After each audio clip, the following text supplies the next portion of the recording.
ئەچمەلای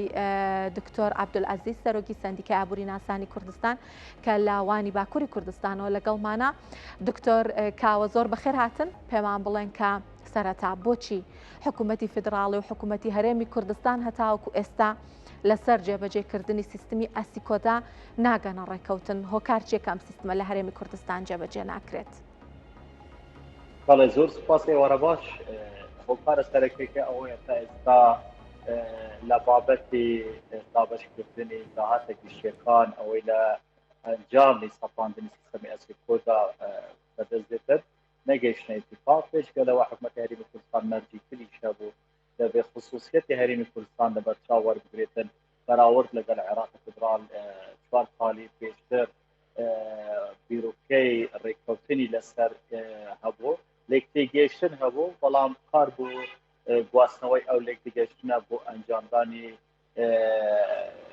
گرێبەستێک یاخود ڕێککەوتنێکی سەربەسەری هەبوو. یەکەمیان ئەوەیە کە دەبێت حکوومەتی عێراقی فیدراڵ ڕازی بێ سیستەمی ئەسیکۆدا نووسینی کوردیش لەسەر بێت، واتە زمانی کوردیش لەسەر بێتن لە دەروازە سنووریەکانی هەرێمی کوردستان. دووەمیان ئەوە بوو کە دەبێت حکوومەتی عێراقی فیدراڵ لە ماوەی تقریبا 90 ڕۆژ تیمێکی تەکنیکی بنێرێت بۆ هەرێمی کوردستان بۆ ڕاهێنانکردن بە ستاف و تیمە کۆمەکیەکان لە دەروازە سنووریەکانی هەرێمی کوردستان. حاڵی سێمیش ئەوە بوو ڕێککەوتن لەسەر دەروازە سنووریە فەرمیەکان بکرێتن. دوا جار کار بۆ دۆزینەوەی میخانیزمێکی گونجاو بکرێتن لە دەروازە نافەرمیەکان لە هەرێمی کوردستان. خاڵی چارەمیشەوە بوو دەبێت داهاتەکان 50 بە 50 نیوە بۆ نیوە بۆ باغا و هەولێر بێتن. ئەوە بنەمای لێکتێگەیشتن بوو، بەڵام دەزانین یعنی زۆر جار مەشاکلی تریش دێتە ئاراوە، یعنی بەتایبەت ئێستا لەو قۆناغا ئەسکارە عێراقی فیدراڵ بە مەرحەلەیەکی زۆر مەترسی تێپەڕێتن لە بابەتی داهاتێکی شێرخان و کەمی کردیە و ڕەنگە نزیکە لە زیادبوونی کورتێنان لە داهاتی گشتی و دەمانی سیولێک یاخود پارەدارکردنی مانگانەی بەردەست بۆ پێپەڕاندنی ڕەوشی ئابووری ئاخوددارایی موچە خۆران. هەرێمی کوردستانیش لە عێراق باشتر نییە، یعنی ئەگەر خراپتر نەبێت و خراپتریشە ئەوەندە باش نییە، واتە عێراق لە لایەکەوە هەرێم لە لایەکەوە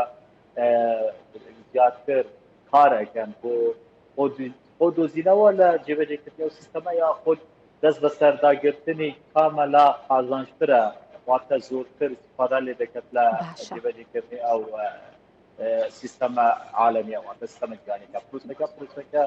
زۆر سیستەمێکی پێشکەوتووە لە هەموو زیاتر لە 100 وڵاتی جیهان هەیە. لە ناو پرۆسەدا یعنی بازرگان سۆتمەندە دولاری ئەرزان وەرەگرێتن و کەڵوپەڵ یعنی سیستەماتیکە روتینکە بکە هەوڵاتیش مستەفیدە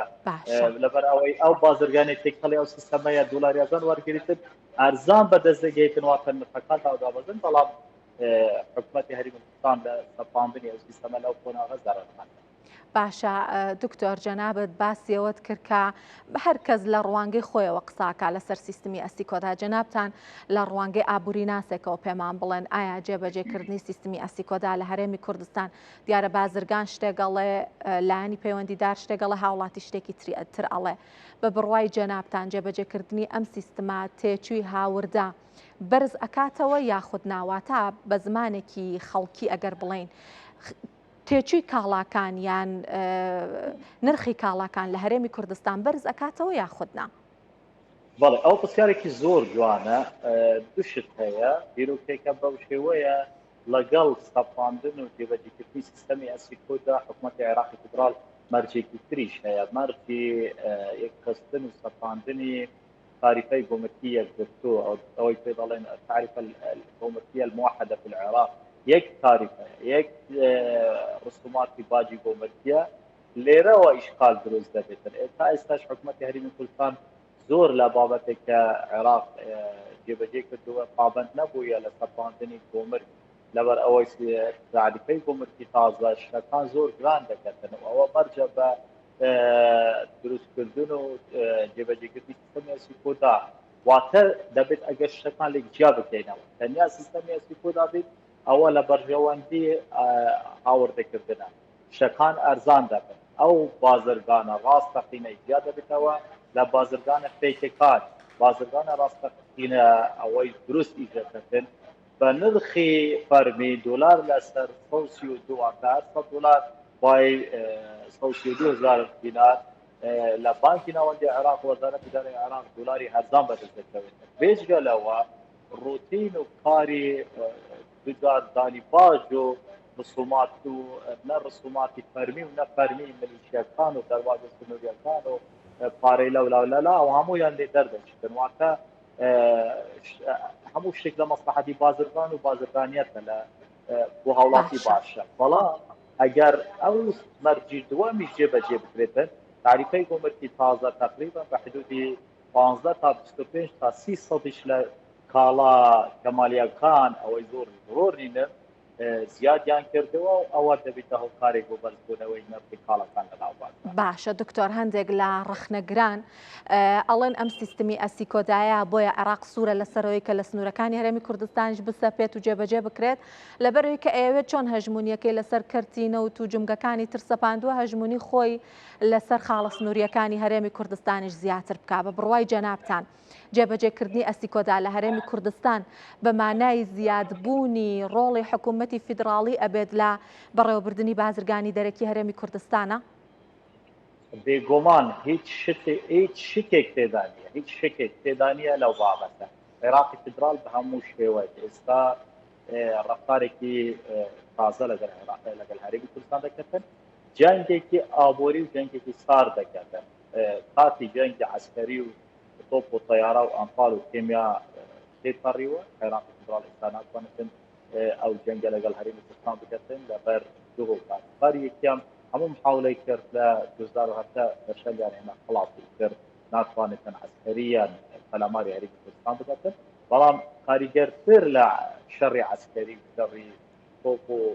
لەشکەری ئەوە شەڕی ئابووریە یەکەم شەڕ لەگەڵ هەرێمی کوردستان ڕایان گەیاند شەڕی پەترۆل لە 25 ئاداری ساڵی 2023 وادەکی پەترۆل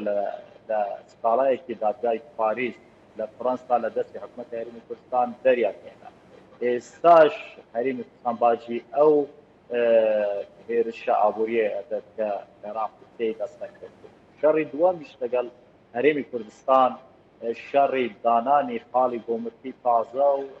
سەیطەراتێ لە نێوان پارێزگاکانی هەرێمی کوردستان دۆ کەولێر سلێمانی لەگەڵ خوارۆ ناوەڕاستی عێراق لەوێش زۆر یعنی بەداخەوە توانی تربێکی ئابووری لە هەرێمی کوردستان بکەن کارگەکان نەیانتوان بنێرن بۆ بەغا و بۆ مووسڵ بۆ یعنی ئەگەر بە قەجاق نەبێت بەڕێکەوتن نەبێتن زۆر زەرەریان کرد زۆربەی زۆرێک کارگەکان و بازرگانەکان تقریبا لە ماوەیەکی کەم کۆگاکان و کارگەکان گواستیەوە بۆ خوارۆ ناوەڕاستی عێراق واتە بۆ کەرکوک و مووسڵ یعنی ئەوەی دەزانم تقریبا بەتر لە 140 کۆمپانی کارگە لە سنووری ئیدارەی داخوت و لە ماوەی 4-5 مانگ محاولەی کڕین و ئیجادکردنی کۆگاکان و جێگا بوون لە مووسڵ ئیتر هەموو کۆمپانیەکان بوویستیان ڕۆیان لە بەغا خۆیان تۆمار کرد و لەوەی باشدا تا بتوانن بازرگانی لەگەڵ عێراق بکەن بازاری هەرێمی کوردستان یعنی بەراورد بە عێراق زۆر لاواز و کوچکەیە ئەوە شەڕی سێم لەو بەرە ئێستا ئەوەیە کە جەنابت فەرموویەتی سەپاندنی سیستەمی ئەسیکۆدایە کە ئیتر لەوێ ناوەست حکومەتی عێراق تەنیا ڕێکارە گۆمرکیەکان و ڕۆتین و زانینی داتابێسی بازرگانی لەگەڵ هەرێمی کوردستانە قۆناغی چوارەم پێشبینی دەکە یەک ژمارەی ژمێریاری ئەلکترۆنی وەزارەتی دارایی عێراق لە دەرواازە سنووریەکان داهێنێ وەکو براهیم خەلیل دەبێت هەموو بازرگانێک بە ڕێگای ئەو حساب ئەلکترۆنیەک باش بدەن ئەنجا کاڵەکان داخل بکەن لەو کاتە ئیتر یعنی هەرێمی کوردستان لە ڕووی وەرگرتنی باج و ڕسوماتی کۆمەرچی زۆر یعنی هیچ بەدەستەوە نامێنێتن هەموو شتێک عێراقی فدرال کۆنتڕۆل دەکەن باشە ئەو پەیامەیە کە جەنابەت قسەی کرد ئەی باشە ئەگەر وابێت هەرێمی کوردستان لە جێبەجێکردنی ئەسیکۆدا چی دەست دەکەوێت تەنها زیادبوونی داهاتی بەغا لە ئارایە یان هەرێمیش بۆ نمونە لە ڕووی ژێرخان و وەبەرهێنان و کەمکردنەوەی تێکی بازرگانیەوە قازانجێکی دەست دەکەوێت بەڵێ لێرەوە دەمەوێت شتێک بڵێم یعنی هەموو سەلاحیەتەکان لە دەستی بەغان نییە سەلاحیەتە ئیداریەکان لەو بابەتە مشتەرەکن سیاسەتی تجارەتی خارجی سیاسەتی بازرگانیکردن ئەوە سیاسەتی فدراڵە بەڵام جێبەجێکردن دەبێت لە بە هەمانگی بێت لەگەڵ ئەو پارێزگا و هەرێمەکان کە دەواازە سنووریەکان لەوێنە هەرێمی کوردستان هەرێمێکی دامپێدراوە خاوەن حکوومەتە خاوەن ئاڵایە خاوەن پەرلەمانە خاوەن دەسەڵاتێک کشێکانە یعنی وەکو پارێزگایەک نییە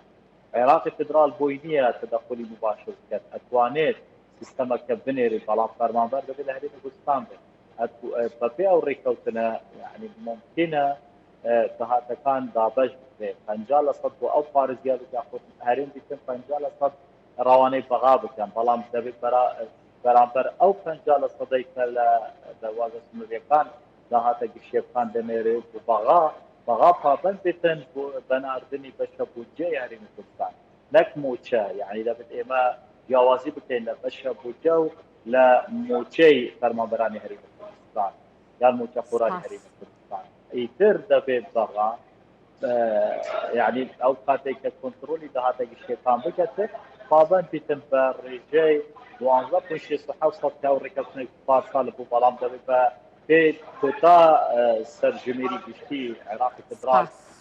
ڕێژەی هەرێمی کوردستان 14.1% بەغا بەشی هەرێمی کوردستان لە بودجە لە بودجەی وەبەرهێنان لە بودجەی حاکیمە لە بودجەی تەشغیلی و بودجەی استثماری بۆ هەرێمی کوردستان بنێرێتن ئەو کات یعنی اقتصادیا ئابووریان لە بەردەوام هەرێمی سپاس دکتۆر کاوە عەبدولعەزیز سەرۆکی سەندیکای ئابووری ناسانی کوردستان لە ئاوانی باکووری کوردستانەوە لەگەڵمان بوو سپاس بۆ زانیاریەکانتان